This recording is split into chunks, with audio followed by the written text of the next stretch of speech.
you know, my worst fear came to fruition. And it was something that I lived with every day to that point. When you're constantly threatened and you're constantly put in situations where your life is in danger, it sets you up to be victimized in other ways. Mom was home when I left. And I know that Lisa knew at that moment, and I knew at that moment my mom was dead. Welcome to The Human Experience. I'm Jennifer Peterkin, and this is episode 13, Shelly's Story.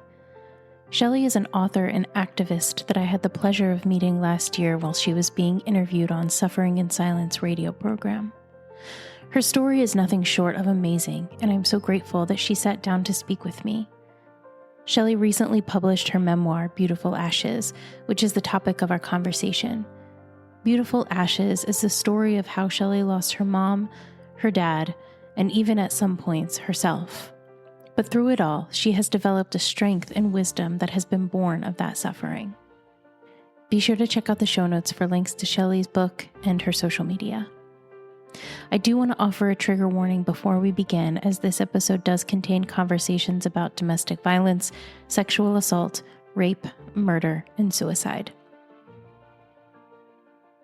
So, where would you like to start with your story? We can do this linear. We can do this all over the place. However you want to tell your story is, it's your story to tell. Well, I think the biggest inciting event in my life was the domestic violence. And domestic violence sets you up on a path that you don't choose as a child. And there's many people out there that are advocates for domestic violence because they're victims of domestic violence as adults. Yeah. But it's different when you grow up as a child in it. I think for me, growing up with domestic violence, one of the things that happened was there was this pattern of abuse my whole life that nobody knew about. And then when I was 15, my dad murdered my mother and burned our house down. And so then it became very public. And literally the night of the fire, there was video of our house on fire on the 11 o'clock news. This is Metro Detroit. We're talking ABC, NBC, CBS. They were all showing film of my house on fire. They're announcing to the world that my mother was deceased and the fire was suspicious. That very night. My worst fear came to fruition, and it was something that I lived with every day to that point. And I think a lot of people assume that it's always bad when it's not. I remember one time it was 1976, so I was 6 years old. My aunt and uncle had spent the night, and my cousin Brian had just been born. And my parents had gone out to a wedding. And so Brian was a baby, and they set up his playpen or crib or whatever they were having him sleep in the library of our house. So my aunt and uncle slept in the family room on the couches because they wanted to be able to hear him if he woke up. Well, my parents came in. Of course, alcohol was always the fuel to the fire. My parents came in, and my dad flips on the lights and wakes my aunt and uncle up. And my aunt starts getting upset that, my dad's waking him up at 2 a.m. And my dad starts getting angry because he's drunk. And so my mom is trying to calm her sister down to don't confront him kind of thing. And she alludes to the fact that, you remember those scratches that I had on my neck? He did that to me. He was trying to rip my tongue out. And I just remember my aunt saying, "Why are you staying? Are you crazy?" And my mom's statement back was, "Well, he's good 300 days out of the year, or whatever the number was. I can't remember exactly, but it was, the majority of the time." which in this case, it was true, especially at that point in my life. But it's those days. It's those days where it's not okay. And it's not even remotely close to being okay.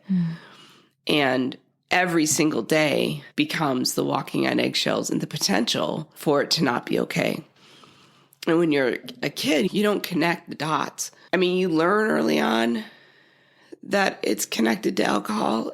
If that's your situation, it was my situation, which I think it's most situations, it makes it worse.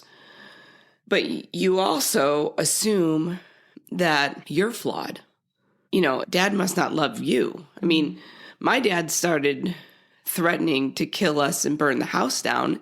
My earliest memory of that, it was the same year. I was 6. Wow. And so my whole life, I heard my dad threatening us to kill us and burn the house down. Well, what did he do? He killed my mother and burned the house down. That was another thing that, this is the 70s and 80s. Divorce wasn't common. My mom didn't leave because she didn't want to be the first divorce in the family. So it was a function of pride. And she was a devout Catholic, so it was a function of her faith. And so I had one friend when I was 10 years old that had divorced parents. And when my mom first started talking about the possibility of leaving, and this would be after a fight, and we're sequestered in my parents' bedroom. And I remember my sister and I would be like, no, Mom, we'll protect you. Mm-hmm. And then her response back was, yeah, but one of these days you're not going to be here and he's going to kill me. Well, that's what happened. Yeah. And so that lays another layer of guilt and responsibility and shame. When everything became public, it was shame. I felt like the biggest fraud. My biggest regret from that whole time period of my teenage years after all this happened was my withdrawal from all my friends that I had, that I still have. But I withdrew from the ones that were closest to me my whole life because not only was everything very public, I felt like I had been lying to them my whole life. And so I felt shame. And it wasn't a conscious thing. It was an unconscious thing. I wasn't even able to pinpoint that that's what actually happened until the last few years. So, I just had this whole history of trauma with the domestic violence. And so my dad wasn't arrested right away. And my sister and I had to live with him for 2.5 years, really, before he went to prison, before his trial. He wasn't even arrested. The fire happened in October 14th, 1985. And he wasn't arrested until February of 86. So a little over about 4 months. But one of the things that when you're a product of that environment, like I was saying at the beginning, is you're trained to ignore abuse. You're trained to not talk about abuse.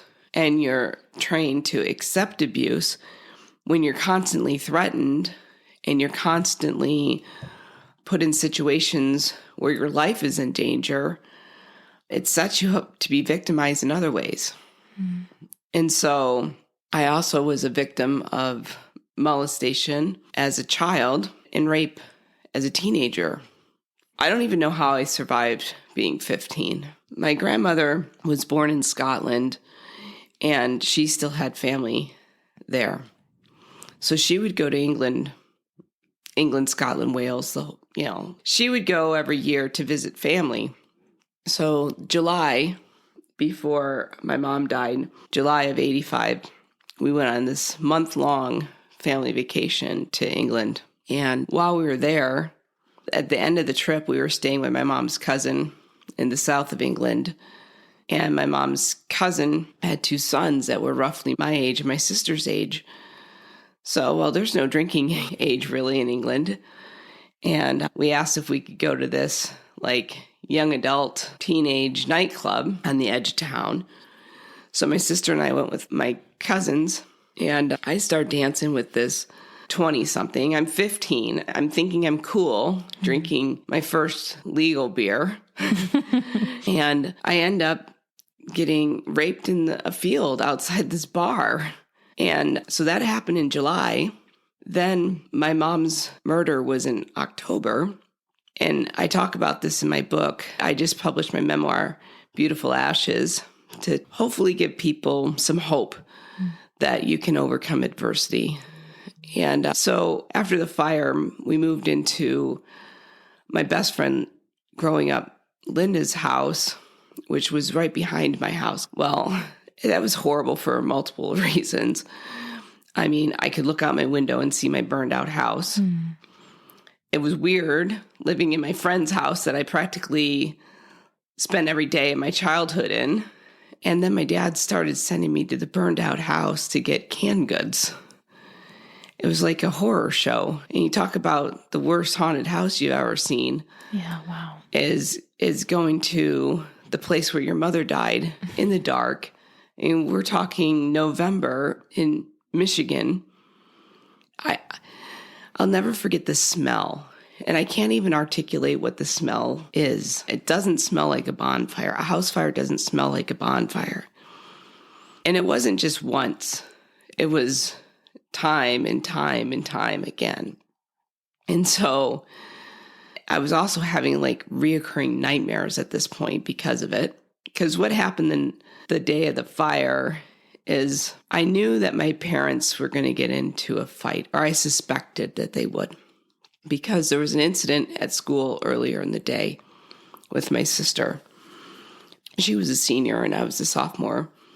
She had an advanced office procedures class at another high school in the city, same district. So she would go up the road, usually by bus, for the first 2 hours of the day, and then come back. Well, my grandmother was in England. And so my sister had my grandmother's car this day. On the way back from the other high school to our high school, her and 2 girls from her class stopped at a party store. Being brilliant seniors, they decided that they were going to shoplift some beer because you can't buy it when you're 17. So they all got arrested. And my dad was working afternoon shift at the time because, again, back in the 80s, he was a CAD designer for Ford. They ran their CAD 24 hours a day because they had so few stations.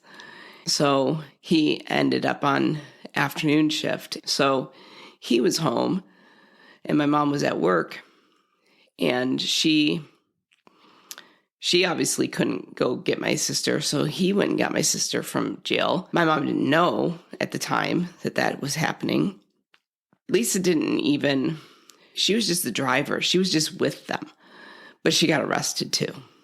And the cops were threatening to charge them as adults and all this stuff. So my dad thought that, he was sober at the time because he was sleeping when this happened. He had come home from work and was in bed. And he felt like the police had scared them enough and that there really shouldn't be some huge crackdown.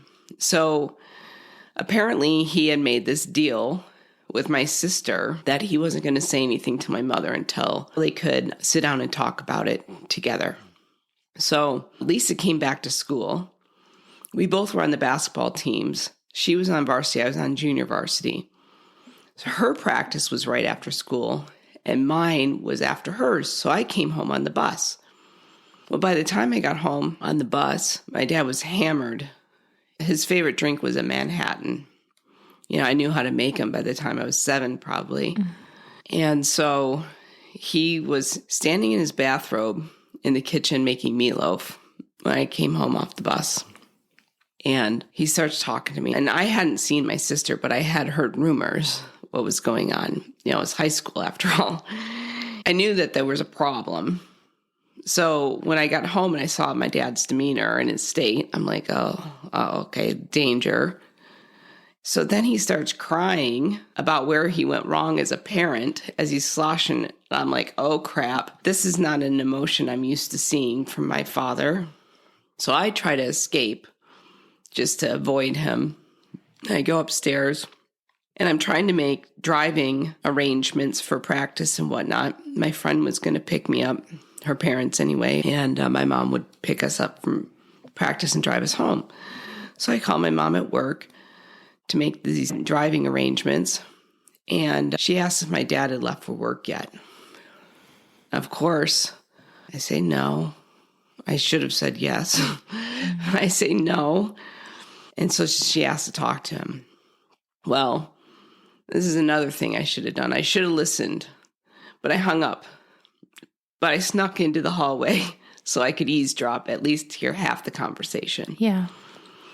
So my dad's telling my mom about what happened with Lisa at school. Well, any mother is going to be pissed that happened. And so now my dad's getting angry that my mother's getting angry. And I'm like, oh, crap. I didn't hear my mom's exact words, but I know my mother enough to know that she was saying she was going to confront my sister. Because believe it or not, she was more the one that would discipline, even though my dad was the violent abuser. Yeah, yeah. And so I knew there was going to be a problem, but I didn't know what to do because I should have been gone before my mom got home. I was expecting my mom not to come home. I was expecting her to come get me from practice. So I go upstairs to hide. And then next thing you know, I hear the garage door open. I'm like, crap. My skills as a DV expert at that point was create a distraction because Dad's still in his robe, still drinking Manhattans. And I make up some lame story that I needed help on my geometry because my mom was the one that would help me with math. And the first thing she says to me when she walks through the door was, well, if I knew you were still going to be here, I could have driven you because my ride was late. And so I create this distraction. We sit down at the table. I mean, we're literally 5 feet away from where my dad's sitting. He's still drinking Manhattans. My mom is helping me with this fictitious math problem. Then my ride shows up, honks the horn. I'm expecting my sister to be home any minute because my ride is late. So I assess the situation. You know, you're 15, you're making a decision on the fly. And so I leave and kiss my mom, tell her I love her. I'm out the door. Next thing you know, the neighbors are picking us up from school, saying there's a fire at your house. So I start questioning them on the way home. You know, they're trying to calm us, saying, well, the firemen are already there. Your dad's at our house. Everything's going to be okay, blah, blah, blah, blah, blah. And so we're driving home. This stupid song was on the radio. The roof is on fire. Oh, seriously? And so Lisa's singing this song in the back seat to the radio. And I ask Mrs. Idell, that's my neighbor who was picking us up, her and her daughter Carolyn, well, where's Mom? And her answer back was, she's not home from work yet. And it was then that I knew. I'm like, okay. So I punch Lisa in the leg. Like, I give her this look and I say, shut up. Mom was home when I left. And I know that Lisa knew at that moment. And I knew at that moment my mom was dead. Jeez. But then you go into this whole survival mode. At least I did. Where you wanted to believe this lie that your dad is telling because you don't want that to be true, even though you know it's true. We had to live with him, and he wasn't charged right away. So that was kind of the cliff notes of what happened that day. And so now we're living in this house. He's sending me back and forth. Now he's taking a leave of absence from work. He's hammered every day, all day, every day, not even hardly leaving the house. I end up, you know, if things weren't bad enough, I got raped in July. My mother's murdered. We're living in this house where I'm staring at our burned out shell. Now my dad's sending me over, you know, multiple times. Then in December, and I was a 3-sport athlete. I know I don't look like that now. Stop it. That's not even true. And I blow my back out. Oh. I blow my back out in volleyball. And I'm like literally bedridden now. So now I'm like having to stay on the floor. Again, sophisticated treatments in the 80s. I'm laying on the floor with my legs up and, alternating heat and ice and completely at the mercy of my dad. I can't even escape. Yeah. And so in my head, I know he's guilty, but he hasn't been arrested. And, we're just trying to pretend like we're moving on with our lives. I'm having these reoccurring nightmares every night because I left. And then comes February. At the end of January, my dad surprises me and Lisa with this trip to Mexico. Well, I think I was in the second grade when my parents first started going to Acapulco. They would go every midwinter break to Acapulco. And so when I was in the sixth grade, our Christmas present that year was a trip to Acapulco with my parents. When we went to Acapulco, I ended up being molested by this acquaintance of my parents. When you were in the sixth grade? When I was in the sixth grade. Well, now it's February. My dad had a couple weeks earlier sprung on us that we're going to Acapulco with him. And they went to the same place every year and the same people were there every year. Yeah. So I'm like, I didn't really want to go because I'd gotten molested there, which I hadn't told anyone, nor had I told anyone about what happened in England in July. My dad ends up getting arrested right before Mexico because I think the police figured out he was leaving the country. And my dad had already paid for everything, so he sent us with our cousins. Our cousins on my dad's side were much older than us anyway. There's like a 20-year age gap. Anyway, I end up back in Mexico, and this same guy that molested me when I was 11 ends up raping me when I was there in February. That's why I say I don't know how I survived that year. And I almost didn't because I was done dealing with that. I found myself on the top of the hotel after that happened in Mexico, looking over going, I mean, I literally was sitting with my feet over the edge. I'm looking down at this concrete patio below going, I can't do this to my sister.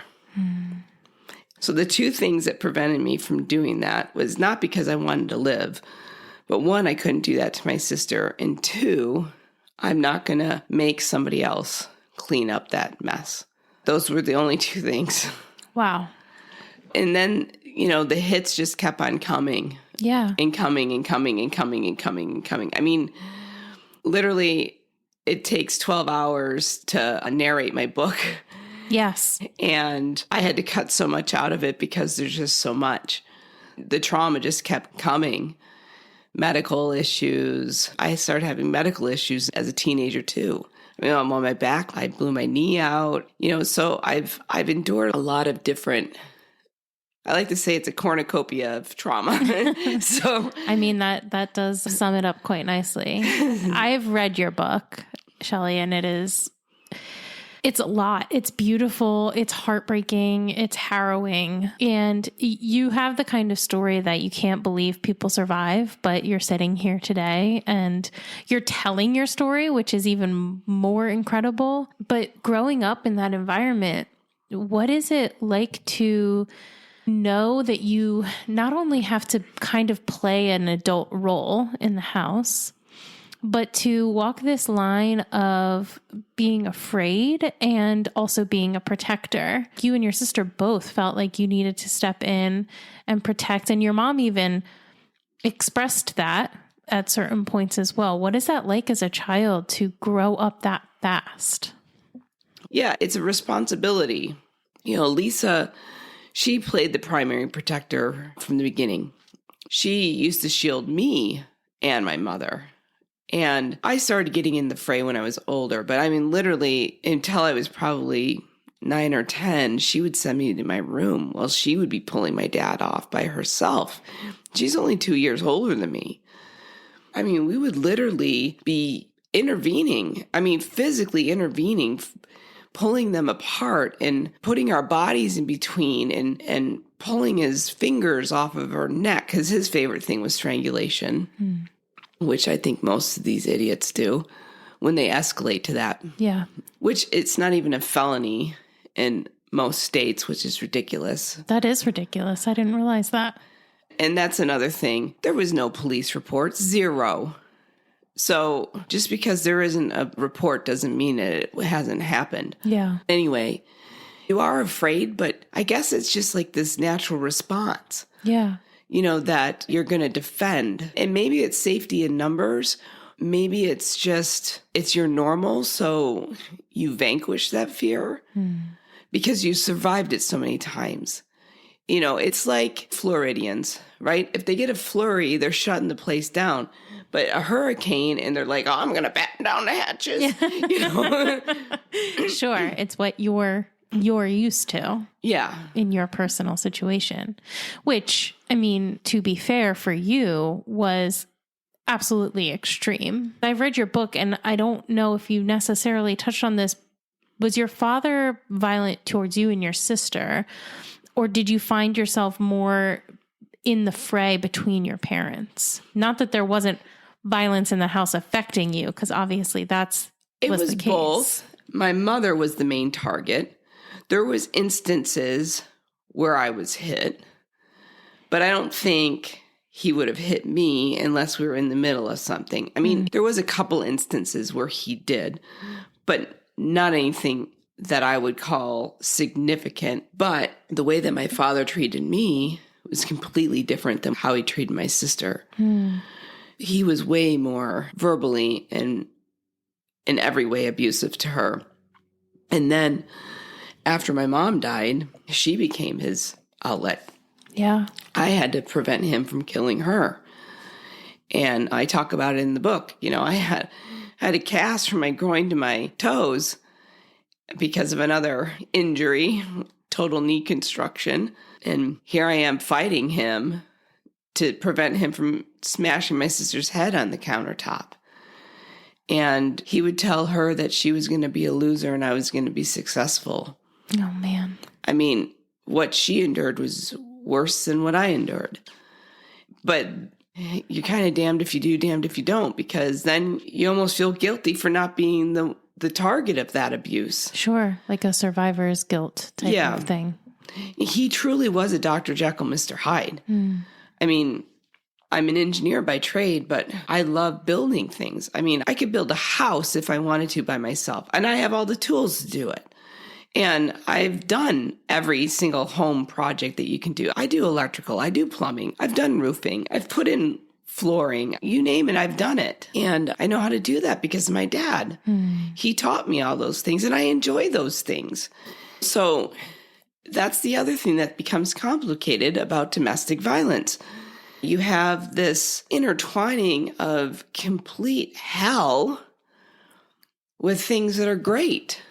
And again, as a child, it's even harder to decipher what part is real, because this is your parent. It's not your spouse. You don't divorce your parents. Right. They're not replaceable people. No. And then you internalize it like, well, is this about me? And I know that as adult victims of domestic violence, you lose your self-esteem. Well, a child never establishes a self-esteem, which leads to being victimized. And then you don't tell anyone, which leads to being victimized again. And then you don't tell anyone. And that's why I even brought up those other things. Yeah, it's a vicious cycle. But like you said before at the beginning, your baseline for normal was so skewed because you never truly had that. You never truly had stable. Right. And I didn't want for any. I mean, I grew up in upper middle class suburbia. We had a 3,500 square foot custom built home on an acre of land with rolling hills and stream. My neighborhood was the posh neighborhood of my city at the time. We're going on European vacations in Mexico. I mean, that's not average. Yeah.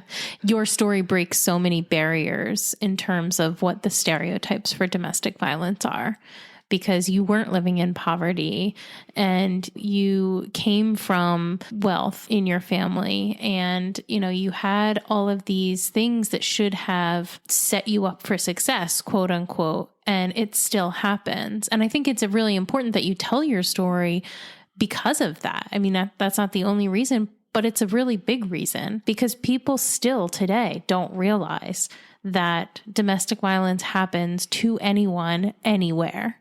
Right. Well, and the other interesting thing is I essentially was an orphan. Okay. Because when my dad went to prison, I was still a minor. Do you know how many times we were talked to or even helped or even aided by CPS? 0. Wow. 0. Nobody came to rescue us.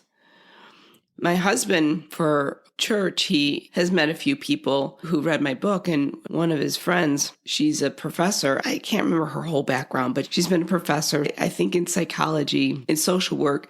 She's been in the court systems working with CPS. And she's like, you know why you fell through the cracks, don't you? I'm like, no, because it was the 80s. She said, no, because of your socioeconomic background. Really? Yeah. She said, they just assume that the people in your circle are going to pick up the slack. Wow. I mean, again, this is 37 years later, so I don't know if it's still happening that way or not because this lady's older. But yeah, she said, because of your demographic. And, I don't care what the demographic is. We definitely should be protecting children that are in these situations. Absolutely. Because everyone, I think they focus all their efforts because the majority is happening to people that are in poverty, people that are already part of the system for other reasons. That's another thing that will kind of blow you away. So the night of the fire, my mom was 50 at the time. So you have a dead 50-year-old woman. And the night of the fire, enough to be announcing on the news broadcast at 11 o'clock that the fire is suspicious. So the fire is arson that night. The next morning, my sister and I and my dad had to go to the police station to be interviewed. Now, number one suspicious thing, how does somebody who is just a normal schmo end up at the police station the next morning, not even 24 hours later, with a criminal defense lawyer? Number two, the lawyer comes in my interview with the cops, and now the cops are asking me the questions. I'm going to be honest. I'm going to answer the questions they're asking, but they didn't ask any of the right questions. So that's fine and dandy. We're not even 24 hours out into this investigation. Mind you, after that, and they're continuing their investigation, they get reports. My grandmother and my aunt and my mom's maid of honor, who witnessed some of this history, wrote letters to the prosecution and the judge after my dad was charged. I don't know at what point. The cops never came back and questioned me or my sister again. Never. And the first death certificate said natural causes. How do you have a dead 50-year-old woman in a known arson, and you're that dumb of a medical examiner that you're going to release a death certificate that says natural causes and then change it to unknown? Yeah. Did your dad know anybody in the system? He had to have. Because here's the other thing. The trial wasn't till the spring of my senior year. So 2.5 years later, I had moved myself out. I couldn't handle it anymore. And I was living in California with some friends. And I get a call from my dad saying, you need to testify at court on Monday. I'm like, what? This was like a Tuesday. He's like, yeah, I got you a plane ticket for Friday. Okay. I fly home. I'm staying with my dad, which before I moved myself out, I was living with him. And I'm thinking, well, what am I going to say? I mean, I don't know what I'm going to say. What do they want to talk to me for? Because I'm thinking his lawyer wants to talk to me. Well, they never talked to me before, so why all of a sudden? So he gives me this address. So I show up at this lawyer's office, assuming that it's an associate of my dad's lawyer. And she starts asking me questions. And then she starts showing me evidence, which, again, for 2.5 years, I'm trying to believe my dad's bullshit story that he was shopping and my mom had a heart attack and dropped the cigarette and the house caught on fire. Even though I knew it was a lie, I didn't want to believe that it was a lie. So first she shows me this picture of this stain that's probably the size of this card table in diameter in the middle of our living room. And we had a vaulted ceiling in our living room with a spiral staircase. And I was in that living room right before I left the house. There's no way there would have been a 3-foot diameter blood stain on this carpet that was light tan. And she shows me this picture. She's like, "Did you ever see this stain?" I'm like, "No." She said, "Well, would you have noticed if this stain was here?" I'm like, "Yeah, I was sitting right here because it was a picture of the room." And she's like, "Well, the night of the fire, the police took this picture. But when we went back to get a sample of this carpet for the lab to test, the carpet was gone." Now, this isn't a small room. It's 25 by 25 foot. Yeah. And full of furniture. Where were the cops guarding a crime scene that you're getting that much square footage of carpet? I mean, this isn't a rug that you roll up. This is carpet that's, nailed down. Right. And the pad out of the house without anyone seeing. And how did he have a key? Well, I know how he had a key because he gave it to me to go get damn canned goods. And so she's showing me all this evidence. She's telling me about all this stuff. And I realize, I'm like, crap. I look at her nameplate. It's the prosecutor. At the same time, I'm coming to the resolution that I can no longer believe his lie. And that I have to accept what he's done. And I have to testify on Monday. This is Saturday now. That he did this. And I'm staying with him. And so Monday comes, I'm such a basket case because now she's asking me questions about history that I'm like, how the hell did she know this? Yeah. That she wanted me to cooperate in court, open court. So I get on the stand on Monday morning. I'm like wadding up this piece of Kleenex in my hand to shreds. The judge is yelling at me because I'm not speaking up loud enough. So he takes this recess at one point to dismiss the jury just so it would be easier for me. Well, I'm like, dismiss him. He's glaring at me from across the room. And oh, by the way, I have to go home with him tonight. So every single thing I'm saying that you're using me to prove premeditated murder with my father, who you know is a murderer, and you don't even care that I have to go home with him. And you're asking me these questions.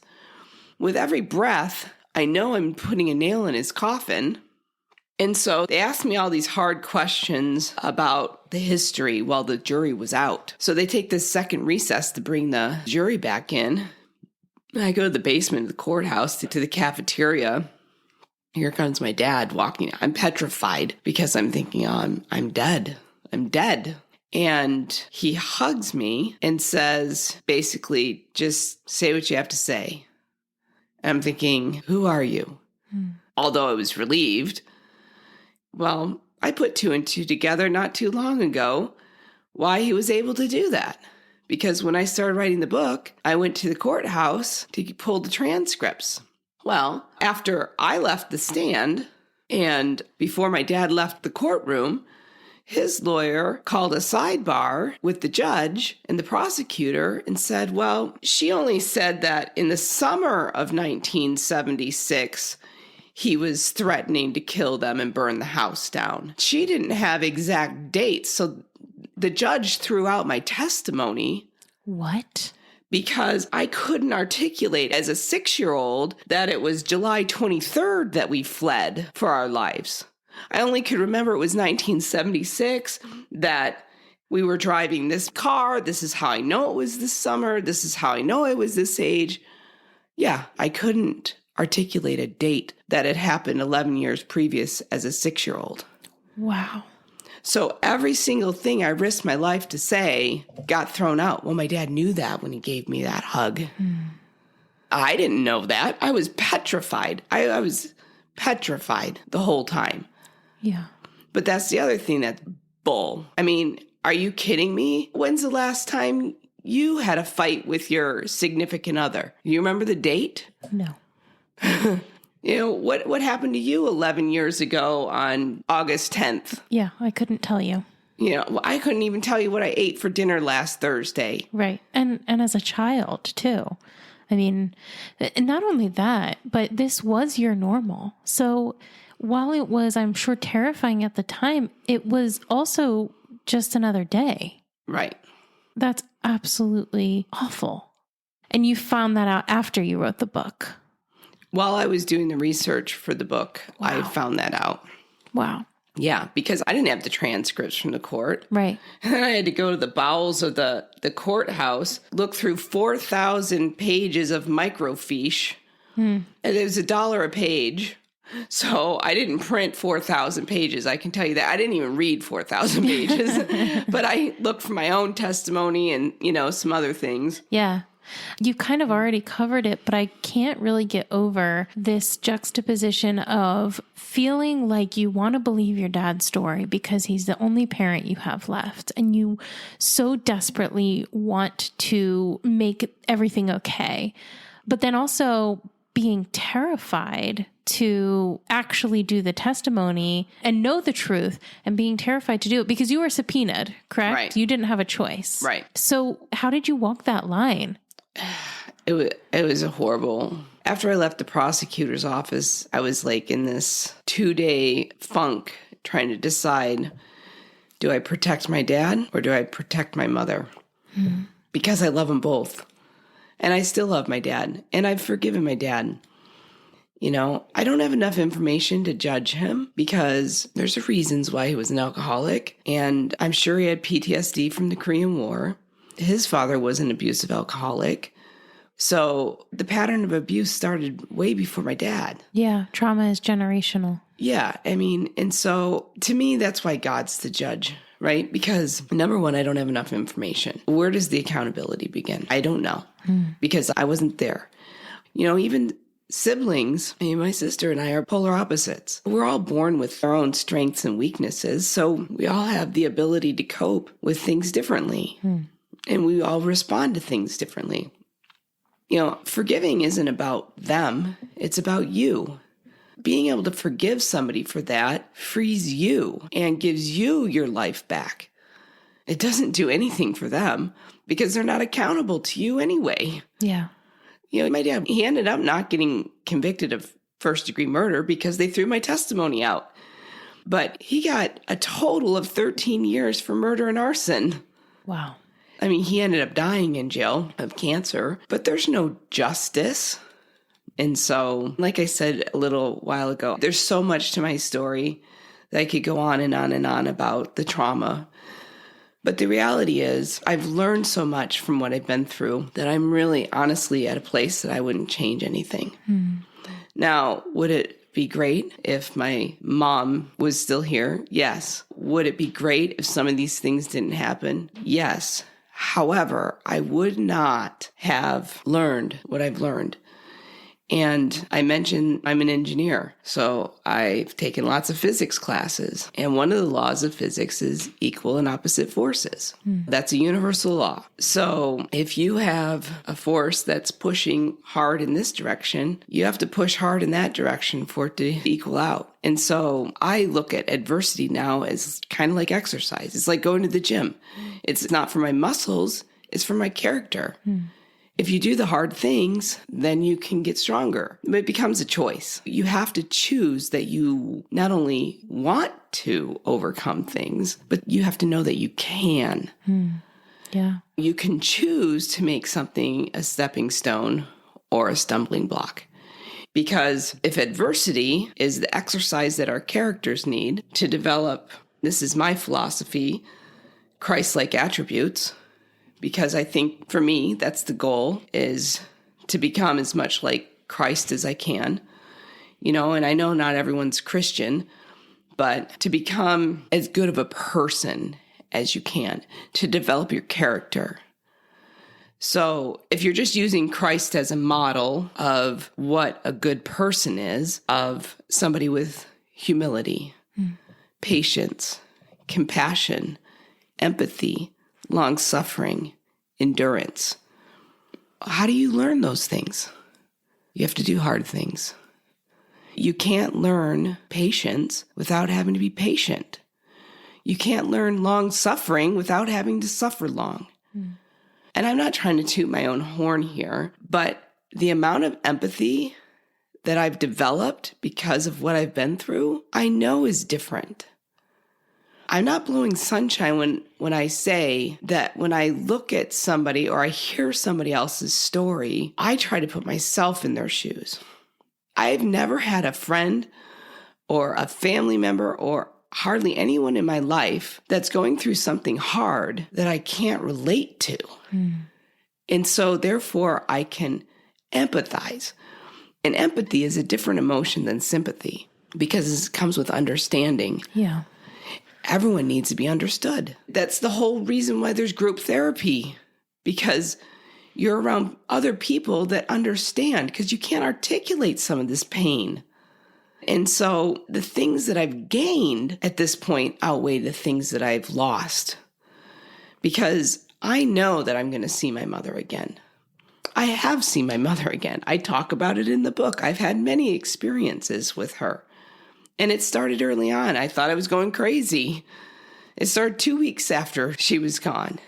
And I had this principle of, I know that God is perfectly just and merciful. So the scales of justice, if you have all this shit piling up on the one side of the scales of justice, boom, boom, boom, boom, boom, and your scale is so far out of balance, what does that mean? At some point, you have to have an equal and opposite weight.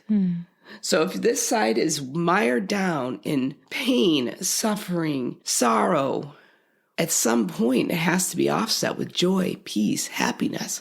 And so at some point, those scales will be balanced. Now, it's not up to me to decide when that happens. I just have to know that it will. And once I started holding on to that principle for myself, it helped me keep going. Yeah. And now I'm like, bring it on. There's nothing you basically haven't lived through, so it's a lot there. You know, your dad has been gone for a while, but when you knew he was going to jail, what was that like? Did you grieve for that? Was there a sense of loss there? Like you finally lost him? Oh, definitely. Definitely. I mean, that's another image ingrained. You know, it's like the first time I walked in the house, you know, that smell that I'll never forget. That picture of my dad walking out of his sentencing hearing. I wasn't there when the jury came back with the verdict. I went back for the sentencing.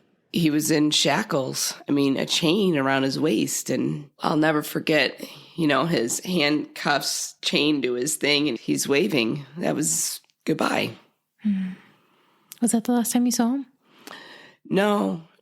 Every time I came back to town, I would go to see him in jail until I finally had to stop talking to him because of his abuse, his manipulation, and his crap.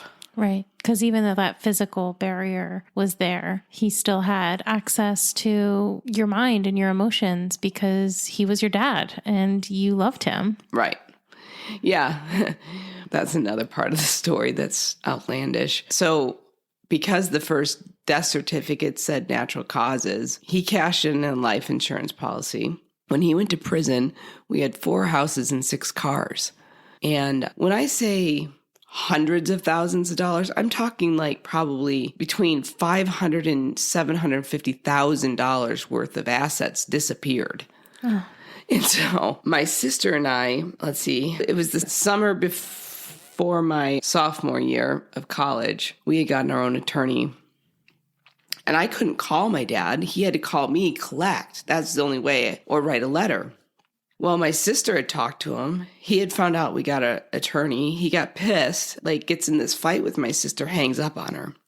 So I waited until I got started in the fall semester, moved into my apartment, write him a letter, you know, the normal crap. These are the classes, blah, blah. He doesn't respond to my letter. I'm like, okay. And he doesn't respond. And I'm still stewing. And I'm like, you know what? I just need to know what did you do? What did you do? I need to stop this reoccurring nightmare now that I've been having for how many years at this point? What was this, 1989? So for 4 years, I've been having the same reoccurring nightmare, Dad, please. So I write him this letter because I'm thinking he's mad. I'm just going to try to get out of him what I need to get out of him to get some closure for myself and to stop this horror show. I write him this letter. I know that you did this, because he's professing his innocence still. Mm-hmm. Well, he professed his innocence to the dying day, but I know that you did this. I just need to know what happened that night. I can forgive you, but I need to know what happened so I can stop this. So I come into town over Christmas, and it's the first time I don't go see him. And then I get this letter from him in January, and I could tell that he never got my letter in September. He only gets this letter that I sent at the end of October, beginning in November, where I'm blasting him. And so now I felt guilty and bad. So I write him this letter. Oh, Dad, I'm so sorry. Blah, blah, blah, blah, blah, blah, blah, blah, blah. I love you. Blah, blah, blah, blah, blah. Then he writes me back, and he's like, well, if it's money you want, I have none. Blah, blah, blah. I'm telling me how it's my fault that he's still in jail and blah, blah, blah. I mean, just this continual manipulation. And then he signs the letter, betrayed, 192683, his prison number. Wow.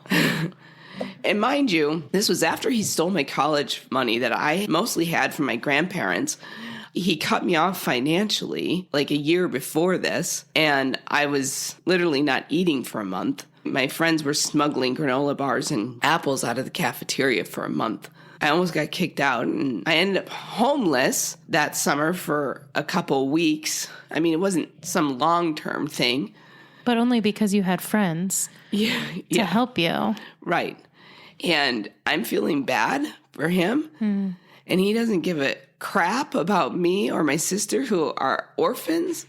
And you have a full pension from Ford Motor Company, and you're cutting us off?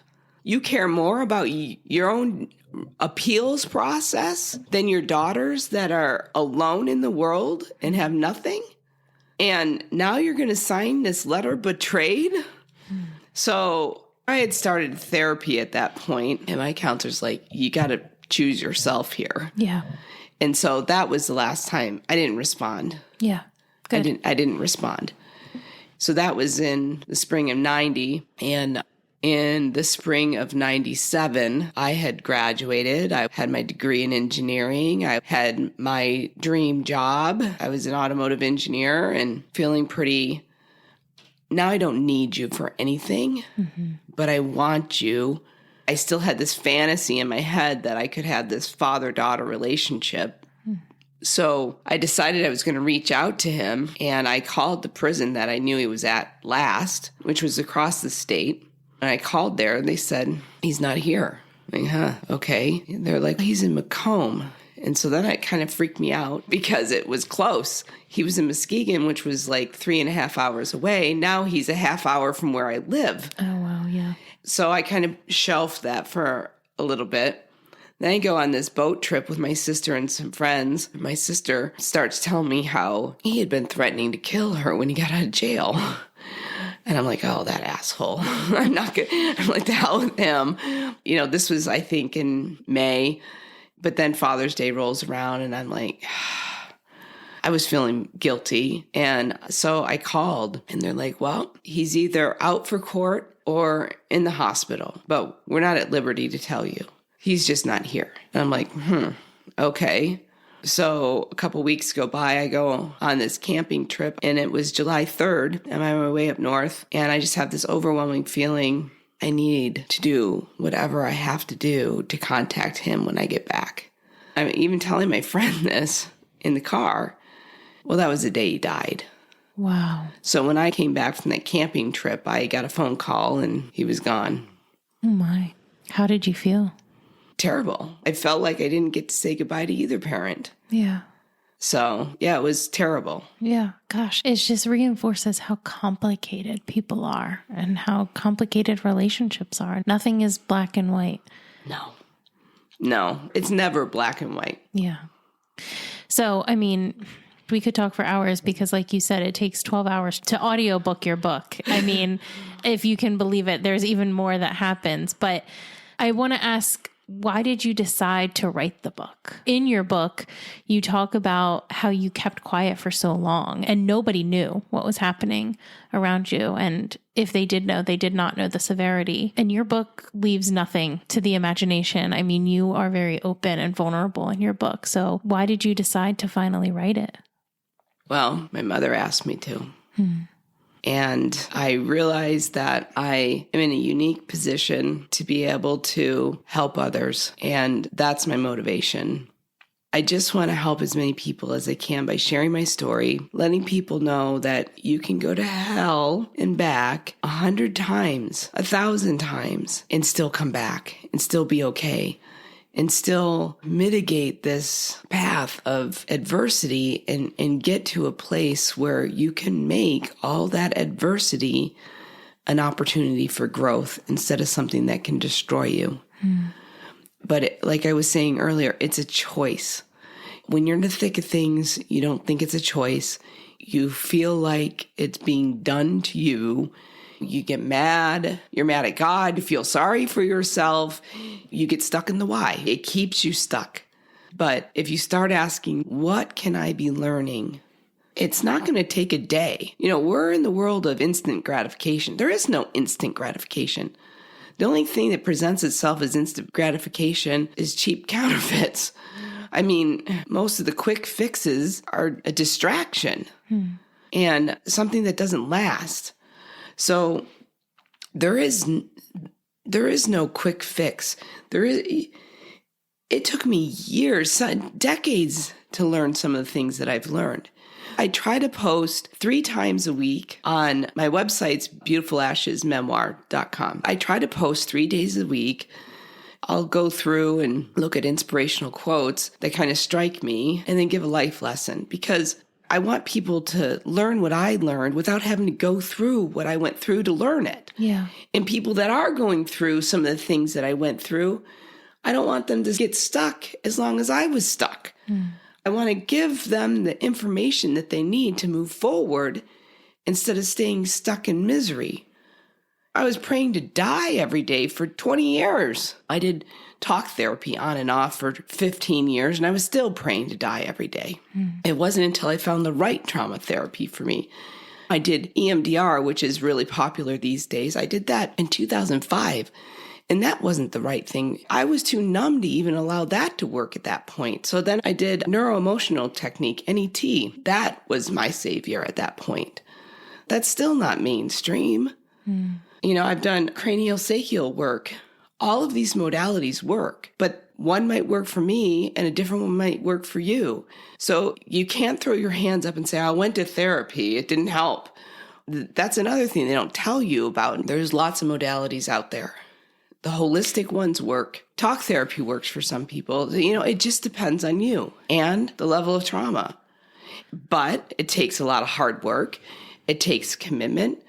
I also had to work on my own relationship with God. And healing isn't linear either. No. Sometimes it's 2 steps forward, 3 step back. So it's difficult. It's arduous. There's a reason why a lot of people don't make it through. And it's not for lack of trying. It's not for even lack of desire. It's just hard. And so I want to be there for others and say, give me your hand. I'm going to give you as much information as I can to help you on your journey. You wouldn't believe how many people that have reached out to me. I mean, that's my job now. I had to give up my career because of illness. We didn't even touch on this, but I know we're way over time. I want to leave some things for people to read in your book because your book is fabulous and so fascinating. I mean, this is a lot of work. It's not easy. And especially having lived through it, it is very emotionally exhausting to do this kind of work, but it's so important because you are in a unique position to help other people. So the one question I do ask everybody at the end is, what does compassion look like through the lens of your experience? Compassion from how I see it, or compassion of what I wish I received? Like how you see it. What does it look like to you? What does it mean to be compassionate after having lived through what you've lived through? To me, it's about empathy. I mean, compassion is loving, and empathy is loving and understanding.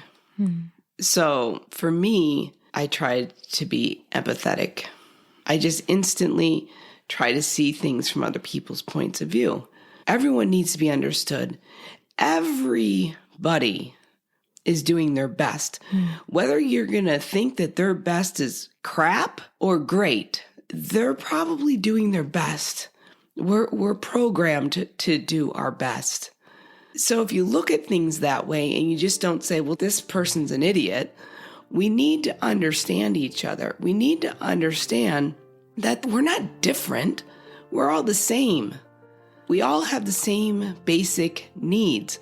Everyone wants to be successful. Everyone wants to be loved. Everyone wants to be understood. So give that. Be kind. I love that.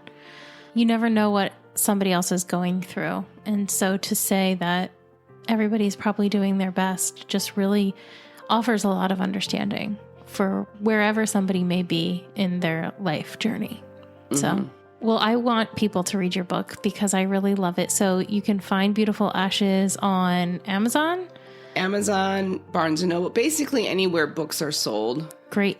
And you can go to your website, beautifulashesmemoir.com.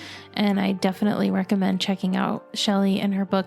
And your full name is Shelly Edwards Jorgensen. I wanted to make sure I pronounced that last one right.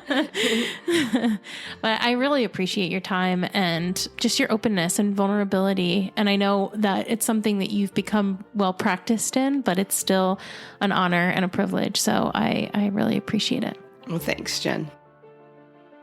Thank you so much for listening to The Human Experience. If you enjoyed this episode and you'd like to help support the podcast, please subscribe, share it with others, and leave a rating and review on your favorite platform. Everyone has a story, and I'd love to hear yours, so be sure to check out the show notes for more information about how to stay in touch. Do good and take care.